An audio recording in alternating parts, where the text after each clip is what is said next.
you. Still got it, right? They're not going to hear this anymore. Not everybody hates it. Well, Democrats are freaking out that what President Trump is doing with his executive orders and his orders to slash the federal government budget and personnel is a constitutional crisis. Their argument is that he does not have the power to, say, close a federal agency or choke off their budgets or offer people early retirement or a furlough. So, Lionel, yes or no, does the president have the constitutional right to do this? Absolutely, 100%. And they're not even claiming he doesn't. They're asking for a temporary restraining order. Think of it as a Hail Mary.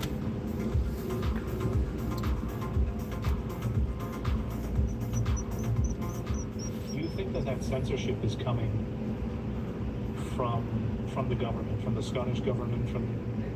I've reached a point where I don't take the government seriously. By definition, I take those people as being essentially just factotums, just puppets. They're just mouthing words that are scripted for them elsewhere, and I think they're just the active components of projects that are being prosecuted at the behest of much larger entities, the United Nations, the World Economic Forum, globalism and all its manifestations. Right, you guys have an idea of who Sydney Sweeney is. Well, her new ad campaign for American Eagle jeans is being labeled by liberal fatties as Nazi propaganda and the mainstream media as a return to whiteness. It's a return to whiteness to put Sydney Sweeney in an ad promoting some sort of clothing. Who could have seen this coming? Hey, we do have a newsletter. Be sure to check it out. If you go to redacted.inc, you'll find our newsletter there. And we write it as a companion to this show so that you have not only a summary of what we're going to talk about in the show, but also other tidbits. And I try really hard to make sure that anything that I link you to in a hyperlink is original source material. I really work hard on that. So if I want to talk about, let's say, Taylor Swift's text messages, I want to really find the court document. I try really hard to do that. I think that most mainstream media does not. They only link you to their own coverage of things, and then it's just this big round, incestuous self-promotion, and we really try hard not to do that. So please subscribe to our newsletter. It's free. There's nothing behind a paywall, no cross-sell or upsell, totally free. While you're at it, if you love Redacted, you can also find more to support Redacted at the Redacted store. If you go to redactedstore.com, you'll find t-shirts, mugs, and other things that we think are fun that you might want to signal to the world how you feel about things. So check it out. We have, again, stickers, hoodies, t-shirts, and things like that. Be smarter than your algorithm. That's one of my favorites. Even some of the teenagers at my kids' school have been wearing it. That makes me very proud as we thought of that together. So check it out, redactedstore.com.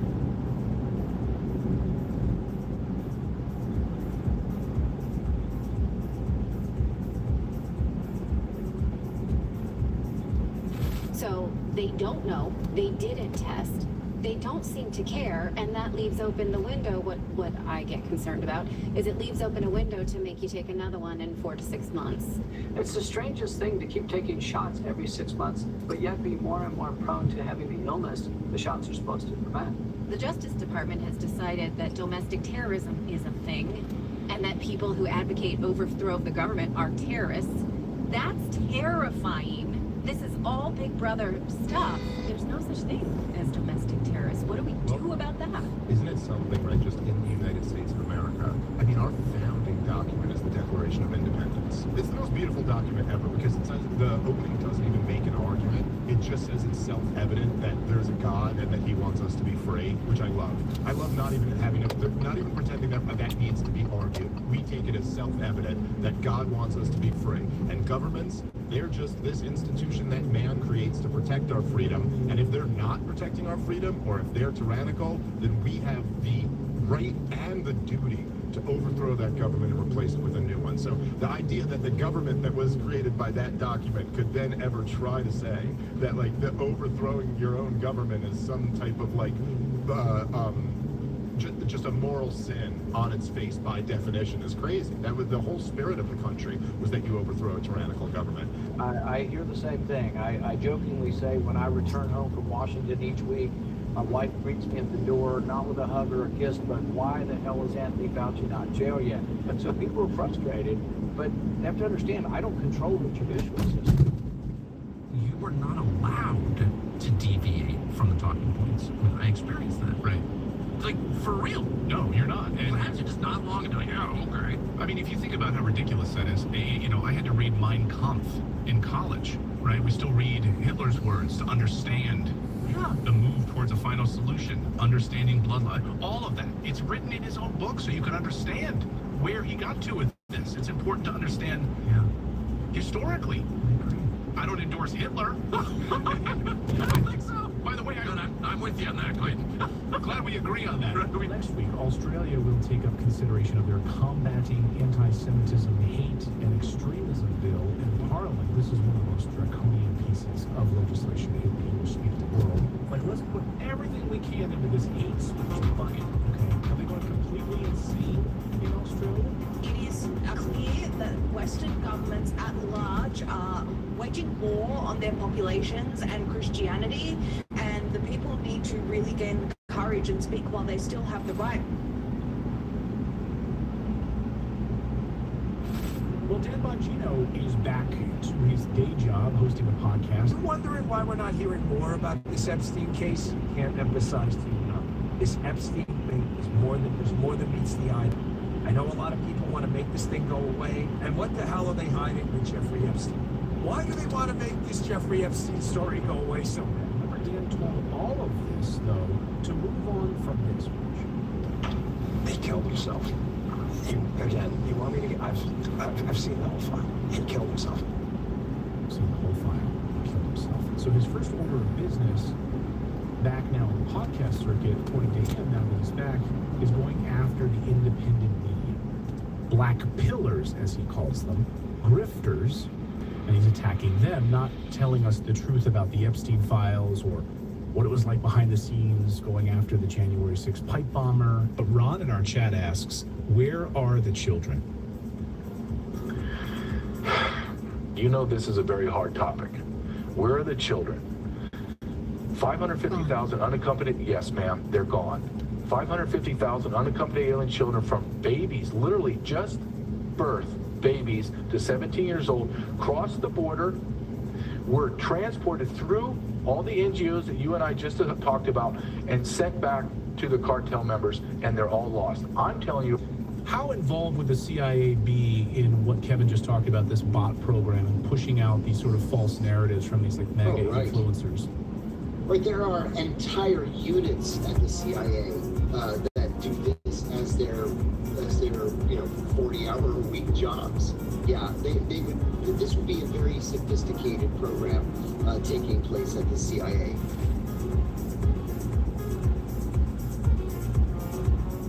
Further evidence the United States Constitution is being thrown out. The FBI executed a search warrant on a Washington Post reporter's home. To me, this is devastating for the press in the United States because, as Clay Greenwald or any other great journalist would tell you, they rely on these types of informants. They rely on these types of leakers, providing them with documents to actually be able to tell the story and hold government accountable. That's the power of the press. So for you're going to sort of send a shockwave of fear through newsrooms to prevent them from really doing journalism. Well, that some cynic might say that would be the feature, not the bug. And others can imagine of how this can be weaponized against people who might be political adversaries or ideological adversaries to the current administration above and beyond the Washington Post. I mean, that goes without saying. So what is the threat to democracy? People on both sides, people in power, saying out loud that they want to control what you get to hear and see. It is real, it is a threat, and it is happening and growing. And I'll tell you what, punishing thought is on the agenda. And I just heard it from someone who's not a kook, not Alex Jones, not Tucker Carlson, one of the most sober and intelligent politicians of our time, Hillary Rodham Clinton. I think it's important to indict the Russians, just as Mueller indicted a lot of Russians who were engaged in direct election interference and boosting Trump back in 2016. But I also think there are Americans who are engaged in this kind of propaganda. And whether they should be civilly or even in some cases criminally charged is something that would be a better deterrence. Well, we now have hard evidence from inside the United States Senate that Hillary Clinton herself helped manufacture the Trump collusion hoax and approved it. And we have the receipts for it as well. This is explosive. This is criminal level deceit that could lead her to her arrest. Wouldn't that be amazing? I never thought we would see such a smoking gun, but this is literally an email showing that she wanted to use the FBI and weaponize it against her political opponent, and the FBI went along with it under a hoax they thought up.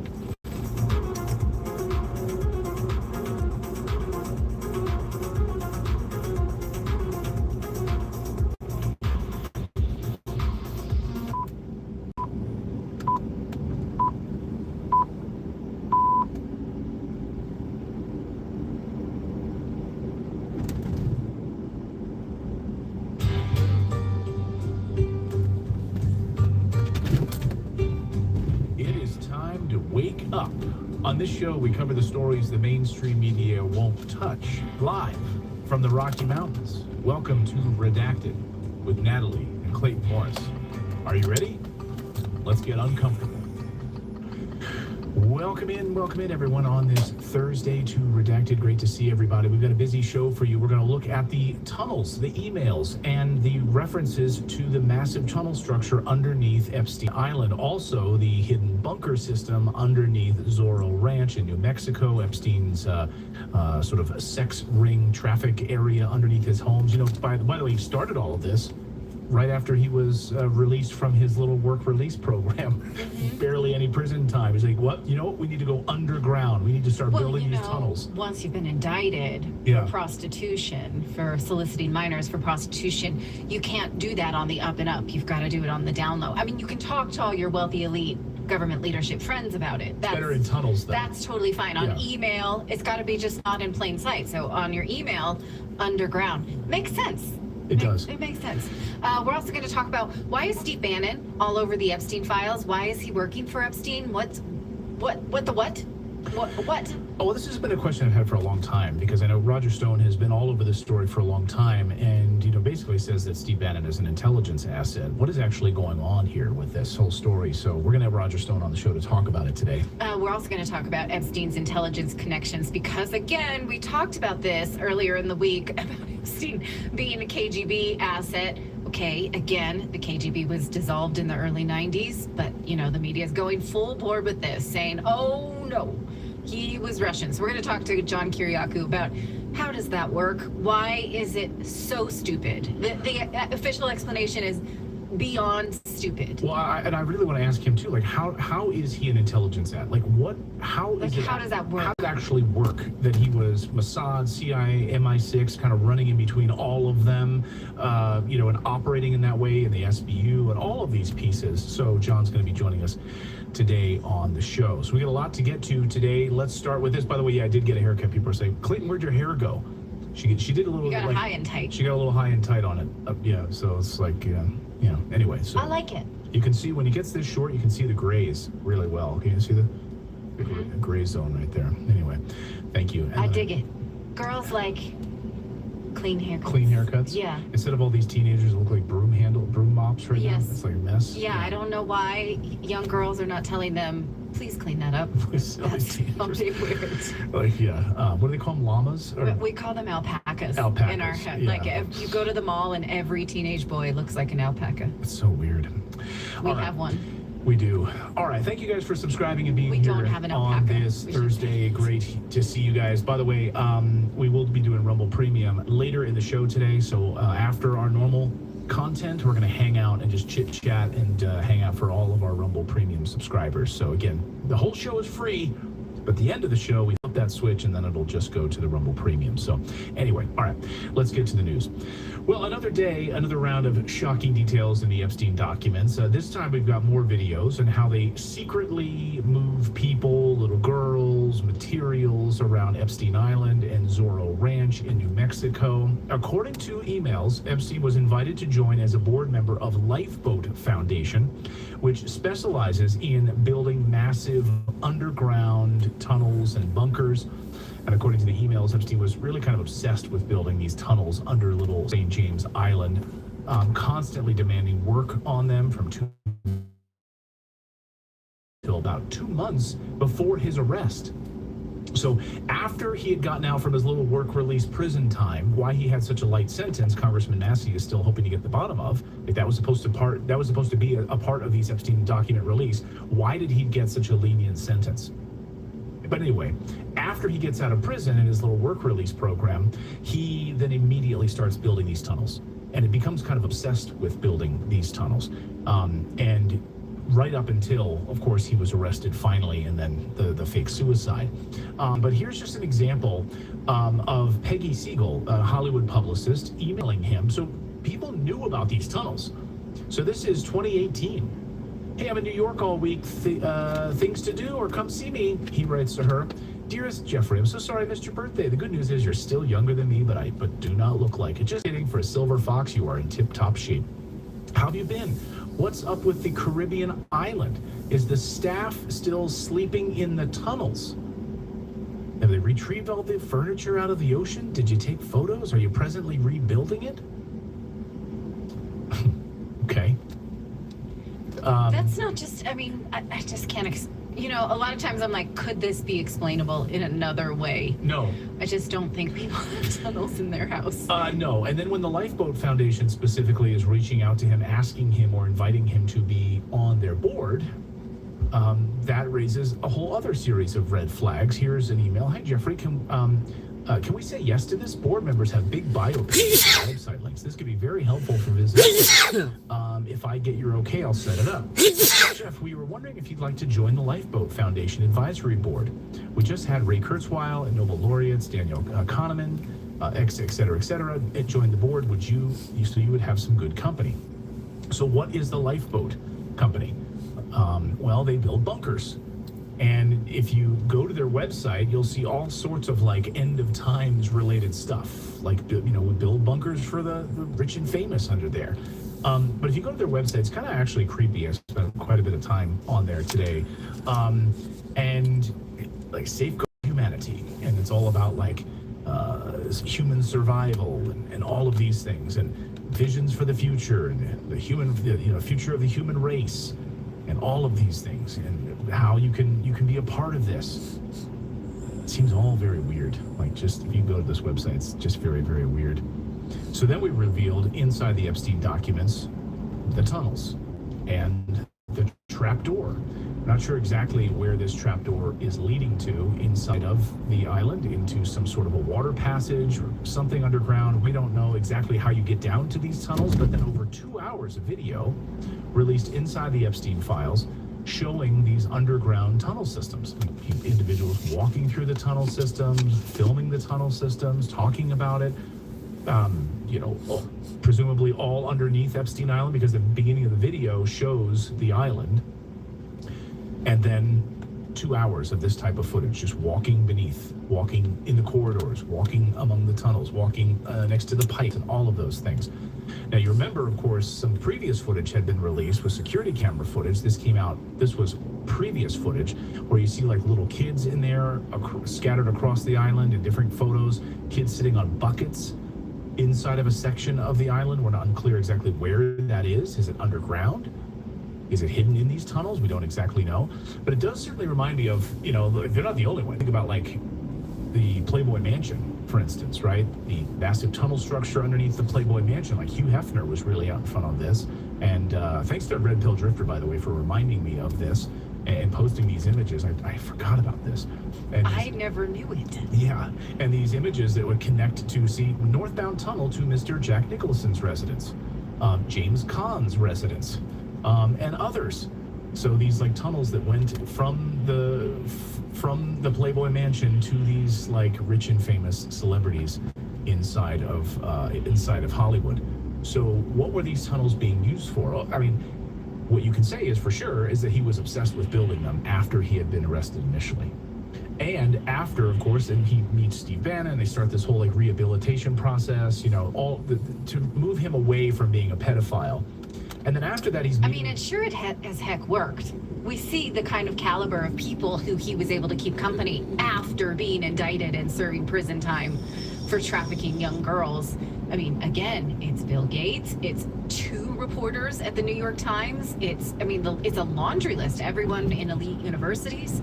So yeah, I mean, that's one of the most successful rehabilitation campaigns I've ever seen. Yeah, it seemed to have worked. And apparently it's worked so much so that the Department of Justice seems to not believe that there's any men involved with this entire process here. So here's Todd Blanche answering questions about will there be any prosecutions, like the men that are involved in this, the people that he was trafficking these girls to, inviting to his island, inviting to Zorro Ranch, involved in the entire process, through all of the emails. Like, are any of those people, those men, going prosecuted? Watch his unbelievable response. Watch. You said this is the end of the Epstein, of your review of the Epstein files. So just to clarify, is the public going to learn the identities of the men who abused the girls with the information that you're releasing? And if not, why not? And then I have a quick follow-up. You just baked in an assumption into your question that I have never said and I don't know to be true. Is the public going to learn about men that abuse these girls? Like, what does that mean? I don't understand what that means. You don't understand what that means? Oh, Okay. let me show you an email. Sorry, go ahead. I'm just opining. They're the men who abused the young women through Epstein's, through Look, Epstein. we said in July, and it remains as true today as it was in July. If we had information, we meaning the Department of Justice, about men who abused women, we would prosecute them, right? We talked about the work that we're doing. That's why I said that. I said this earlier. There's this built-in assumption that somehow there's this hidden tranche of information of men that we know about that we're covering up or that we're choosing not to prosecute. That is not the case. I don't know whether there are men out there that abuse these women. If we learn about information and evidence that allows us to prosecute them, you better believe we will. But I don't think that the public or you all are going to uncover men within the Epstein files that abuse women, unfortunately. Okay, really? I mean, did they just... When they were redacting all the names, did they not read any of them? It feels like they're not familiar right with the content. Yeah. I mean... Love the torture video. Who wrote that? What man is that? How about let's start with him? And by the way, as someone pointed out in our chat room, rightly so, there's terabytes of these videos. Yeah. Right? Terabytes of these videos. From all of the security camera footage, everything under the tunnels and everything. You mean there's nothing? And who wrote the torture video emails? Who wrote, like, I can't wait to see the little girls? Should I torture her or do her? Yeah, that was a man. That one was not redacted, actually. So, yeah, why some men and not others, too? And just so we're clear, right, Epstein cultivated an elite social circle. He procured at least 1,000, according to the reports, 1,000 underage girls, teens, young women, who were subjected to repeated rape, sexual violence, torture. There's reports of killings as well from him and his associates. So for Todd Blanche to be, what men are you talking about here? What men are you even talking about? And he's asking what men? I mean, it's just unbelievable here. And like he's acting like that reporter is like like retarded or something. Right, we can read there's an email that you may have seen circulating where he says, I never thought I'd be able to kill somebody, and now look, we can all make jokes like that, like, oh my God, I'm gonna kill my husband, or that kind of thing. Okay. Well, I'm gonna kill him for doing that, like in colloquially. That's not a shocking. Don't act so offended. Okay.